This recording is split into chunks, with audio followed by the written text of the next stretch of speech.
Over the last year, I have generated two courses, Design a CPU 2 and Design a CPU 3. Both of these courses are now up and live. Before I move on to the next CPU design course, I'm going to have a little bit of a break. In this break, I'm going to work through some of the projects which I have started over the last couple of years, but I've never managed to get them finished. So one of these projects you can actually see here, and I've generated a video partly on this already. So what we see here at the bottom is something called an NMOS device. Okay, so it's a metal oxide semiconductor device. Now, it doesn't matter if you don't understand what that is at the moment. It will be explained whenever I go through the full video. All you need to understand here is just the basic setup of what I have here.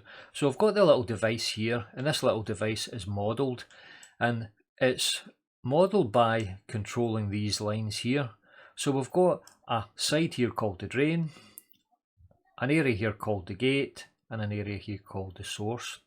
And we've got the drain voltage here, you can see VD, and we've got the gate voltage here, that's the gate voltage, and we've got the source voltage, and we control the source voltage here.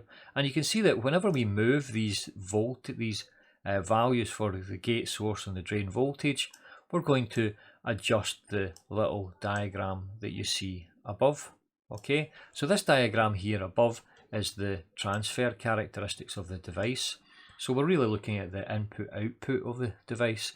So what we're going to have along the bottom is the voltage between the drain and source, so that's from the drain to the source voltage, and up this axis we're going to have the current that flows from the drain to the source, so that's the current from the drain to the source. Now on the diagram here, this is a three-dimensional representation of the transfer characteristics, and this is really what I want to work on. So we've got this 3D generation here, and of course this 3D will actually move, so I can move it, you know, in any of the 3D planes. Okay, now the project I want to do is, how can I take this, okay, which is a simple one single transistor, and I want to generate an inverter. So I'm going to generate a CMOS inverter. So it's going to be two of these devices, and these two devices are going to be joined together in a particular way, which makes it an inverter. Now an inverter will take in a value of 1 and give out a value of 0, or take in a value of 0 and give out a value of 1. So I want to model this, and the way that I'm going to model this is that I want to generate the other device, and I want to generate the other device in this three-dimensional sense, and then I want to overlay both of the devices together. And when we overlay both of the devices together three-dimensionally on this three-dimensional image, and then we move the image to a particular plane, we should be able to see at the crossover point between these two 3D images, you will actually see the transfer characteristics of a CMOS inverter. So I got the idea a long time ago from a book here.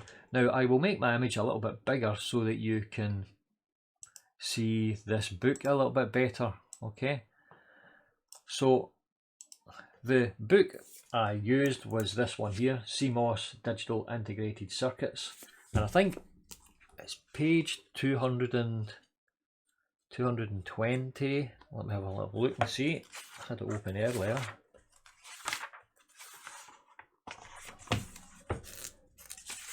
Let's have a look. I'll find it just now.